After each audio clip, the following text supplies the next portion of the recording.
reveal their function, which is removing all boundaries between beings, enabling everything to proclaim the new existence which is love.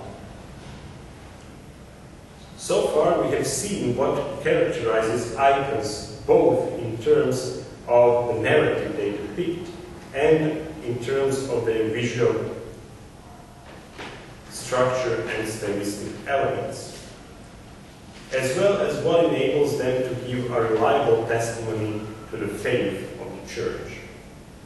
The appropriation of the visual elements that I have just pointed to is obviously not the sine qua non condition of icons and their theological meaning, though it certainly makes the message of the Church more articulate.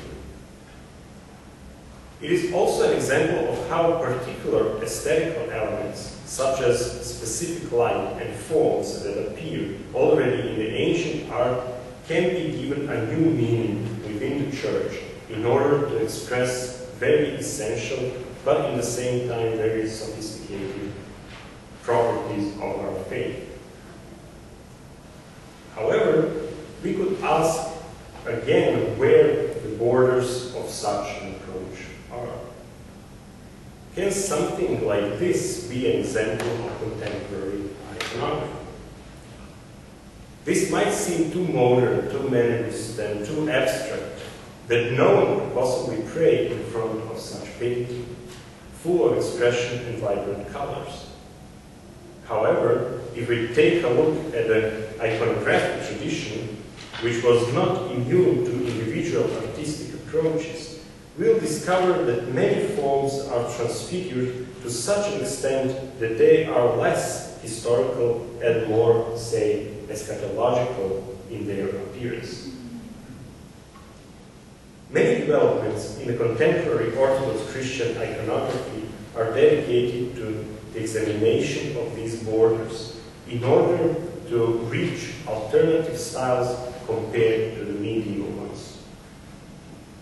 In this respect, it is interesting to consider the work of Stamatis Skliris, a contemporary Greek priest and painter. Skliris' work has caused much controversy over its character and artistic value. Some see in his style the most important expression of the Orthodox church art over the past couple of decades, if not centuries, while others reject it as anti-traditional, kitsch-like, and even blasphemous. Despite all affirmations and accusations, Skliris made an important step in envisioning new paths of Orthodox Christian iconography. His intention is without any doubts a Christian and a liturgical one.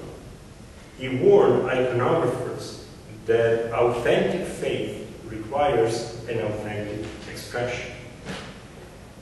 His work inspired many people to try to experiment in order to find out what can be and what cannot be an icon and why. A very interesting approach to iconography, although not under the direct influence of Father Skliris, has Ekaterina, the head of Padlica Monastery in Serbia. She uses collage and the other techniques of modern art, appropriating them in her paintings.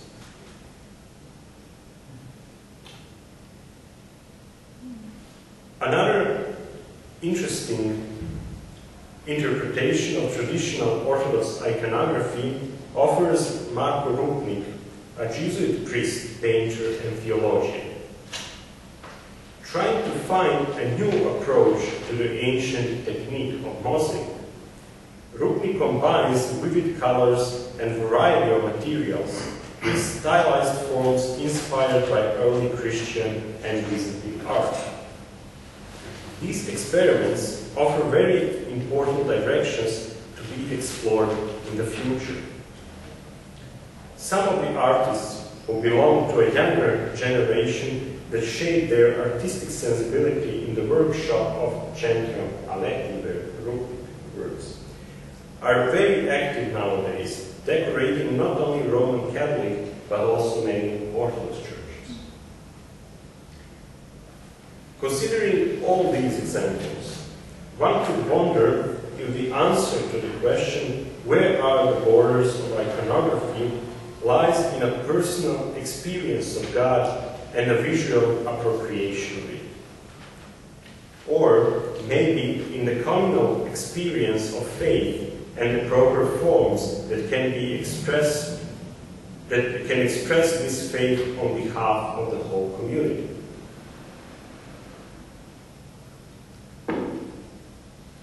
My conclusion would be that since icons express the faith, they have to express it as much as possible in a proper, correct manner.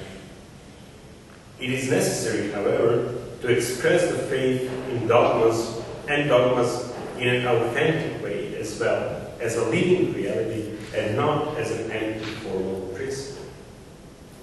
The expression of the faith via theology in colors, as icons are very often described, must give a testimony to the faith in the contemporary moment, preserving historicity of the person depicted as well as the eschatological perspective.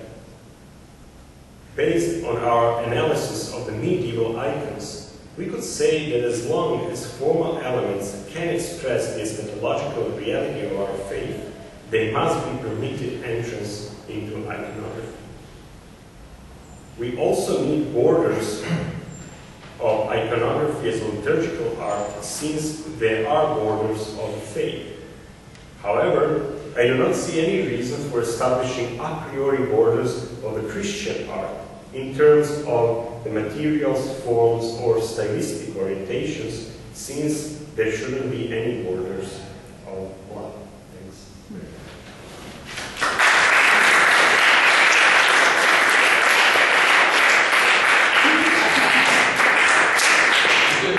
You should have wrote that in Serbian. So I'm sure you're open for questions, right, and some discussion. Is that okay? Yeah, so I'll let you kind of do it. Yeah, absolutely.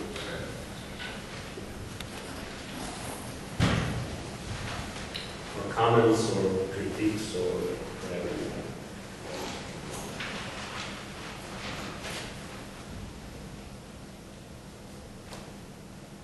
Okay. So the four formal structures that we talked about, the formal structures of icons. I mean, have other people discussed this? These formal structures? Yeah. You mean this inverse perspective? The inverse perspective. Yes. How old is that discussion? I mean, how far back do these go? Well, not very far. Yeah. It's actually a kind of modern interpretation of what was already there. Mm-hmm. So, like the best example, I think, is in the Russian literature. We find Uspensky or classical literature, and also like throughout the 20th century, there is this strong attempt to see these formal elements as a kind of authentic expression of orthodoxy in paintings.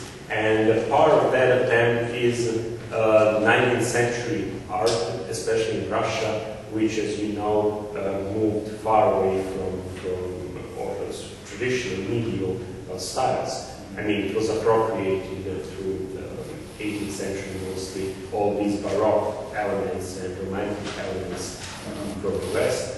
And then icons in the Orthodox Church also became more similar to the religious painting that we can find in Western churches. And then it was like the attempt in the end of the 19th, 20th century to revive this kind of authentic style of icons. And actually, I think that was the reason why they tried to find in all these formal elements some kind of theological significance. So that basically this style, Byzantine style, is somehow, given style, some sort of something that belongs to the authentic expression of the faith, because like no other style can in such a way, express, with this inverse perspective. And even Stamatis Clearly saw some of his works. I mean, in his writing, he also stresses very strongly this light and all these forms as liberated forms, as something that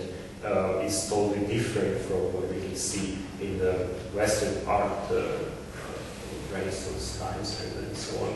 But again, it's a question of, well,